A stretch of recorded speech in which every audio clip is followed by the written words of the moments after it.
তখন সোশ্যাল মিডিয়ার যুগ ছিল না। আমাদের ছোটোবেলার কথা বলছি। আমরা সকালবেলা ঘুম থেকে উঠে মুখটা ধুয়ে পড়তে বসতাম।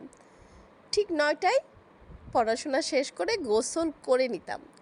তারপর খাবার খেয়ে টিফিন নিয়ে স্কুলে চলে যেতাম।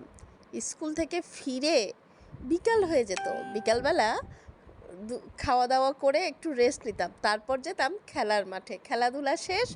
তারপর চলে আসতাম বাসায় এসে মাগরিবের নামাজের পর পড়তে বসতে হতো।